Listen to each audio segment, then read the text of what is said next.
Le prix de Thiès en radiosciences, donc là c'est aussi une initiative de l'année dernière, donc c'est la deuxième édition cette année. Je vous présente donc ces 4 nominés, donc parce qu'ils sont tout à fait méritants. Donc Rosa Orlaccio, et il y a même le titre de l'intitulé de son doctorat. Voilà, donc là on voit que c'est vraiment dans le domaine des ondes millimétriques pour des applications biomédicales, et en particulier c'est vraiment essayer de traiter du mélanome, donc du cancer de la peau, qui est un truc important, par l'exposition électromagnétique à une certaine puissance, disons, à des fréquences de 58,4 GHz, si je ne me trompe, donc de façon à avoir un dépôt d'énergie relativement localisé. Donc évidemment un sujet très intéressant qui est bien dans les domaines de l'URSSI, commission K notamment, entre autres, et donc c'était très intéressant. On a Johan Duplouy. Alors là c'est un sujet sur la conception d'une antenne un peu particulière, très large bande, reconfigurable, vectorielle. Alors pour ceux qui ne sauraient pas, ces antennes dites vectorielles, elles consistent à essayer de capter les 6 composantes du champ électromagnétique, donc 3E, 3EH, et tout ça, ça permet de faire de la récupération de direction d'arrivée, en l'occurrence, mais également de l'état de polarisation. Donc c'est un peu des antennes, mouton à 5 pattes en quelque sorte, ou à 6 pattes, je ne sais pas. Et donc Johan Duplouy nous a bien expliqué comment il avait fait sa conception d'antennes avec des visualiers dans tous les sens, et puis calibrer tout ça, et puis mesurer que cette superbe antenne, vraiment, elle a des très belles performances, et c'était sans aucun doute un travail tout à fait intéressant. Vraiment, commission B si on peut dire, mais il y a aussi du traitement de signal par derrière, donc c'était très intéressant. Alors Mathieu Le Breton, alors là c'était un sujet qui était aussi vraiment très bidisciplinaire, donc c'est dans le domaine du suivi des glissements de terrain, donc des problématiques de géosciences, donc il y a un peu le domaine un peu d'origine de Mathieu Le Breton. Et donc pour suivre un peu ces glissements de terrain, ça se fait par des antennes RFID passives, et donc il y a en fait une détermination de la longueur du trajet électromagnétique, donc par une mesure de la phase, avec des techniques assez astucieuses de délimiter, de lever les ambiguïtés. Alors il paraît que c'est secret, c'est confidentiel, c'est, je sais pas, breveté, etc. Donc on n'a pas vraiment su, mais il y a des choses derrière. Et donc des problématiques vraiment parce que ces RFID, évidemment, ils sont soumis à la neige, à la végétation, aux hydrométéores, tout ce que vous voulez. Et donc, on a bien vu qu'il y avait en particulier, par des astuces de traitement, une amélioration très nette du bruit ou des erreurs résiduelles qu'a pu réaliser Mathieu. Et puis, il a testé tout ça sur le terrain. Donc, c'est un vrai travail tout à fait intéressant, un peu bidisciplinaire, et vraiment réellement bidisciplinaire. Et puis donc Frédéric Chalita, j'ai oublié de dire, il n'y a aucun ordre, tout à fait au hasard. Donc là c'est un travail vraiment sur la caractérisation de canal en MIMO massif. Donc là il se trouve qu'en plus ça tombe très bien dans les thématiques 5G de ces journées. Donc c'est un travail où vraiment il y a eu un regard sur la configuration des antennes MIMO massifs, qui sont des antennes un peu, je parlais de mouton à 5 pattes, mais là c'est plutôt à 128 pattes presque. Et il y a des problématiques de caractérisation du canal, et la complexité du canal MIMO massif en fait va être prise en compte dans l'utilisation des bons algorithmes de beamforming ou de traitement de signaux de diversité, tout ça dans un contexte d'utilisation plutôt sur l'usine 4.0, donc des contextes de propagation assez compliqués, et donc c'est une application à la 5G. Donc c'était aussi assez multidisciplinaire entre guillemets, parce qu'il y avait du traitement des communications numériques, des antennes, du canal, donc c'était effectivement tout à fait intéressant aussi sous cet angle-là.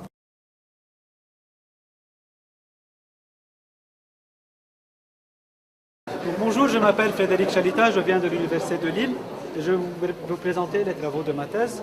Donc les techniques MIMO ou Multiple Input, Multiple Output sont des techniques qui sont bien connues dans la 4G, qui sont basées sur les réseaux d'antennes. Dans le cadre de la 5G et au-delà, qui sont les thèmes de nos journées scientifiques, on a besoin de répondre à plusieurs exigences en termes de capacité, en termes de latence. Donc, ce qu'on envisage dans la 5G, c'est équiper les stations de base ou les points d'accès avec beaucoup d'antennes, voire une centaine par exemple. D'où le terme Massive MIMO ou réseau massif. Donc le Massive MIMO, combiné avec des techniques de précodage, avec MChannelF, permet de répondre à ces exigences de capacité et de latence. Le domaine d'application du massif MIMO s'étend des réseaux mobiles jusqu'à l'Internet des objets et l'industrie 4.0, par exemple dans le domaine de la maintenance prédictive ou la gestion des crises. Sauf qu'il reste beaucoup de défis à surmonter pour le massif MIMO, comme ce qu'on a entendu de nos keynotes. Donc, on a le grand nombre de chaînes RF qui va nous causer une complexité accrue du système. On a évidemment le problème d'estimation du canal pour faire du précodage, surtout en FDD, le Frequency Division Duplexing. Et finalement, on a le problème de la taille géométrique d'un réseau massif MIMO, surtout dans les gammes basses de fréquence, par exemple à 3 GHz. Donc, pour pallier ces défis, nous proposons des stratégies qui ont été validées théoriquement et à travers des mesures qui ont été faites dans une industrie 4.0, autour de 3 GHz, une fréquence clé pour la 5G. Donc, pour répondre au problème de nombre de chaînes RF, ce qu'on propose, c'est choisir un jeu d'antennes distribuées de taille S, plus petit que M, le nombre total d'antennes, qui nous permet de diminuer la corrélation entre les différents récepteurs à la réception. Et donc, ce qu'on voit ici, à travers les résultats, c'est qu'on achève 98% de la capacité totale avec du MRT en utilisant juste 16 chaînes RF. Ça veut dire avec juste à peu près le quart du nombre d'antennes originales, on a 98% de la capacité totale. Avec du zero forcing, on a besoin d'un peu plus de chaînes RF, mais on achève aussi 90% de la capacité optimale en utilisant cette stratégie d'antenne. Le deuxième problème, c'est l'estimation du canal avec du FDD. Donc ce qu'on propose ici, c'est utiliser la matrice de corrélation à l'émission avec un système autorégressif d'ordre 1. Et ce qu'on voit ici, c'est qu'avec un système FDD, on voit avec le trait plein ici, on a besoin de à peu près 250 pilotes pour 100 antennes à l'émission, ce qui est beaucoup pour la 5G. Et avec notre stratégie, on voit qu'on colle à peu près à la stratégie TDD, qui est la plus optimale pour le massif MIMO, vu qu'on va estimer le canal juste dans l'appli. Donc, l'intérêt de cette méthode, c'est de réduire le nombre de pilotes pour l'estimation du canal massif MIMO en FDD. Et finalement, pour diminuer le nombre d'antennes à l'émission et pour diminuer la taille géométrique, on propose d'utiliser la diversité de polarisation en allouant des polarisations croisées à différents OE, ce qui montre qu'on a un compromis entre la capacité et la taille géométrique. Donc vous avez ici les différents articles qu'on a publiés et on a d'autres articles. En total, on a 7 articles qui ont été publiés. On a touché aussi au domaine millimétrique, mais par contrainte de temps, on a juste présenté les contributions principales en massif MIMO dans la 5G. Donc merci de votre temps. Bonjour à tous, je m'appelle Joanne Duplouy et je vais vous présenter mes travaux de thèse concernant la conception d'une antenne vectorielle large bande et reconfigurable en diagramme pour la radiogoniométrie 3D. Tout d'abord, qu'est-ce que la radiogoniométrie? La radiogoniométrie est l'estimation de la direction d'arrivée d'un champ électromagnétique incident. Cette estimation est cruciale pour diverses applications et de plus en plus d'entre elles nécessitent d'avoir une couverture angulaire 3D, c'est-à-dire d'estimer à la fois l'angle d'azimut et l'angle d'élévation du champ électromagnétique incident. Une technique novatrice appliquée en goniométrie consiste à utiliser une antenne vectorielle. L'estimation est basée sur la mesure des différentes composantes d'un champ électromagnétique incident.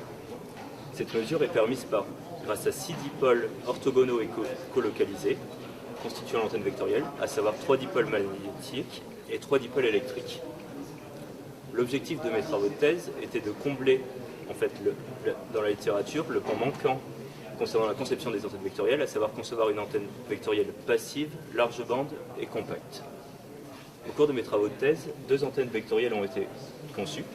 La première, celle-ci, surnommée l'antenne vectorielle 2 saisons, et la seconde, l'antenne vectorielle 4 saisons, qui permet cette fois-ci une estimation multipolarisation, alors que celle-ci était destinée à estimer la direction d'arrivée de champs électromagnétiques en polarisation uniquement verticale. Cette antenne 4 saisons a une couverture fréquentielle beaucoup plus large que sa précédente, tout en ayant une structure compacte.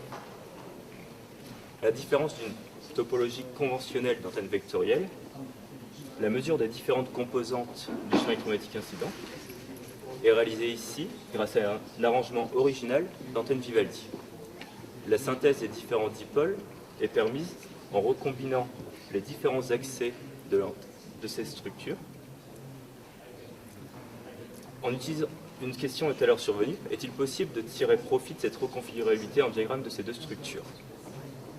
Une méthode basée sur la bande de Kramer-Rao a été élaborée afin d'améliorer la précision d'estimation de la DOA en sélectionnant de nouveaux diagrammes de rayonnement et de les utiliser en plus dans le processus d'estimation afin d'améliorer la précision et de le rendre plus robuste face à d'éventuelles ambiguïtés angulaires. Si on regarde les performances mesurées de ces deux prototypes, on peut remarquer ici la courbe en rouge que l'antenne vectorielle 4 saisons permet une estimation précise en polar vertical et horizontal sur une bande de 1 à 8 GHz avec une erreur angulaire inférieure à 2 degrés, et cela pour toutes les directions de l'espace 3D. Si on regarde les performances d'estimation donc en polar vertical de cette antenne vectorielle, donc les courbes en bleu et en vert, on peut observer donc une coupure ici très nette des performances d'estimation, mais une amélioration des performances d'estimation en employant cette nouvelle méthode d'estimation basée sur une diversité de diagrammes additionnels. Pour conclure en quelques mots, l'originalité de ces travaux de thèse, deux prototypes ont permis de valider expérimentalement une couverture large bande et 3D à l'aide d'une structure originale et passive, et également de valider cette nouvelle méthode d'estimation qui permet de s'affranchir, par exemple, des déformations de diagrammes qui peuvent intervenir à haute fréquence. Merci de votre attention.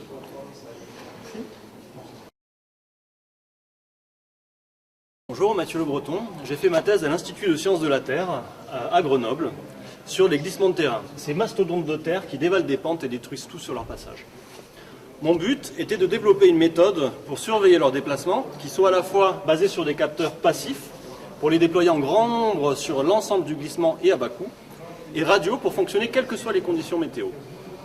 L'idée était d'utiliser des tags RFID, ces fameuses puces qui remplacent les codes barres, et de mesurer leur déplacement par rapport à une station grâce à la différence de phase de leur signal rétrodiffusé. On était les premiers à faire appliquer cette méthode en extérieur et sur le long terme. Et on s'est vite rendu compte qu'on avait beaucoup de problèmes d'influence et de dérive environnementale, qu'on a étudié, modélisé, mesuré et catégorisé en 4 catégories.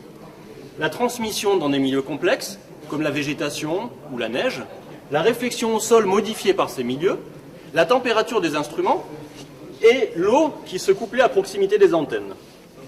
On a réduit au maximum tous ces effets, puis on a mesuré pendant un mois la dérive en centimètres ici, du système initial en rouge et du système corrigé en vert. Le système corrigé est beaucoup plus stable que l'ancien et est suffisant pour l'appliquer sur un glissement de terrain. On a donc déployé une vingtaine de tags sur un glissement de terrain, interrogés en continu par une station fixe. Et ici, vous voyez les déplacements du glissement de terrain pendant 5 mois, mesurés par deux techniques de référence, mécanique en rouge et optique en bleu, qui correspondent parfaitement à nos mesures RFID en noir. On remarque aussi que les mesures RFID fonctionnent, y compris pendant les périodes neigeuses, contrairement aux mesures mécaniques. Ces résultats ont permis beaucoup de choses. D'une part, valider la méthode sur une application de glissement de terrain, avec une précision suffisante et avec des conditions météo compliquées, d'exploiter ces données plus précises pour mieux comprendre ce glissement, mais là c'est des sciences de la Terre. Et aujourd'hui, on a 3 sites équipés, et avec l'entreprise Geolith, on commercialise la méthode.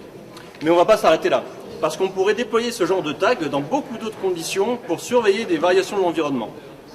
En particulier, en les déployant sur des grandes zones, grâce au développement de tags longue portée, ou à l'interrogation depuis des drones, ou alors en faisant d'autres types de mesures environnementales, grâce à des tags équipés de capteurs. Ces développements vont nécessiter des collaborations entre des spécialistes de sciences de la Terre, géophysiciens comme moi, et des spécialistes de différentes disciplines radio comme vous. L'enjeu est réel. Sur un glissement de terrain, il s'agit de protéger, de conserver l'usage d'infrastructures et de sauver des vies. Mais plus largement, notre enjeu collectif dans les décennies à venir sera le réchauffement climatique. Et pour gérer au mieux ces effets, ça sera indispensable de surveiller l'environnement. I'm Rose Urlacchio, a former PhD student of the ITR, And first of all, I'd like to thank you for the opportunity you gave me to briefly present the main result of my thesis entitled Millimeter Waves for Biomedical Electromagnetics. As you can understand from the title, of course, the thesis mainly deals with the application of the millimeter waves in the biomedical field, because so far it's very poorly explored compared to other fields, such as, for example, the telecommunication field, like 5G networks. The main idea driving our thesis has been to the fact that millimeter wave represent an attractive alternative for non-invasive skin cancer treatment, because indeed the cancer we consider was the melanoma cancer, which is one of the most aggressive skin cancer and is located within the millimeter wave penetration depth. Typically, the band that we consider was between 10 to 100 gigahertz. The second idea driving the thesis has been the fact that nowadays current therapies in oncology are oriented more and more toward the possibility to use heat not only in a continuous wave but as form of short pulses, because in this way the heat can be focused can be reached, high peak temperature can be reached in the warm-up phase of the pulse, and the energy can be focused in a small point, avoiding the overheating of the healthy tissue which surrounds the tumor. So basically the main objective of this thesis has been to compare the biological response of melanoma cells following the exposure to both continuous and pulsed millimeter wave induced heating at 58.4 GHz. The approach that has been used was very multidisciplinary, because indeed we have first of all quantified both the electromagnetic and thermal dosimetry, and afterward we have quantified two important biological parameters on the cells. The first one was the so-called heat shock response in terms of phosphorylation of a small protein called HSP27, which basically is a protein which is produced by our body when the body is stressed. And the second parameter we consider was the apoptosis, basically is one of the most typical cellular death, and we did this in terms of activation of the caspase-3. Caspase-3 is an enzyme which is activated by the cells when they are going to die. So basically they activate caspase-3 to let the cell die.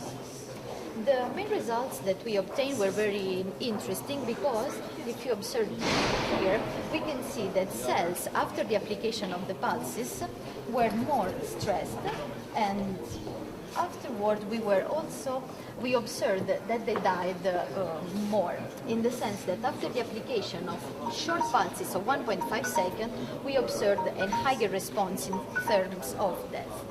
So the main conclusion of the study are very interesting, because in this study we have studied for the first time the response of melanoma cells after the exposure to millimeter wave induced heating, paving the way toward the possible application for the treatment, non-invasive treatment of skin cancer. Thank you for your attention.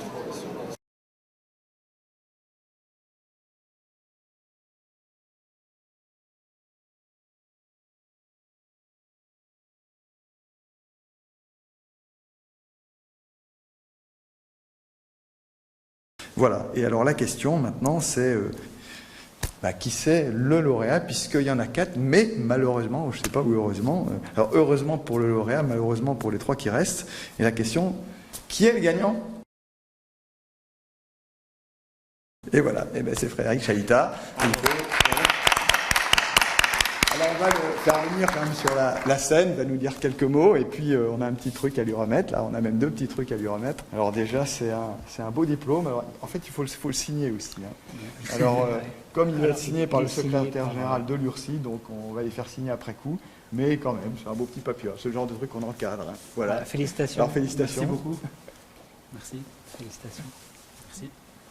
Et puis vous allez peut-être me dire un petit peu quelques mots là sur... Oui. Votre parcours. Bon, je m'appelle Frédéric Chalita. Donc mon parcours. Donc j'ai fait un diplôme d'ingénieur à l'université libanaise avant d'arriver en France pour faire un master de recherche à Télécom Bretagne dans tout ce qui est architecture des systèmes de télécommunications et des réseaux. Après, j'ai été accepté en thèse à l'université de Lille, laboratoire d'IEMN, notamment TELIS. Je ne sais pas si vous connaissez le groupe. où j'ai fait ma thèse sur les systèmes massifs MIMO, tout ce qui est caractérisation des canaux et stratégie d'optimisation de cette technologie qui est prometteuse pour la 5G. Et donc, bon, là, je suis en train de prendre un prix pour ma thèse. Donc, je remercie bien l'URSI, le président de l'URSI. Je remercie également Martine, qui est plus là, ma directrice de thèse, Davy aussi, mon encadrant, et tous les membres de l'équipe TELIS. Et je vous remercie tous pour être là, pour assister à ça. Donc, un grand merci et merci. Bravo. Ce prix est co-sponsorisé ou soutenu par URSI France et par l'URSI. Donc le secrétaire général de l'URSI participe à ce prix, voilà, de façon tout à fait concrète. Donc, ce sont les deux, à la fois URSI France et l'URSI, qui soutiennent ce prix. Et donc, félicitations encore. Merci beaucoup.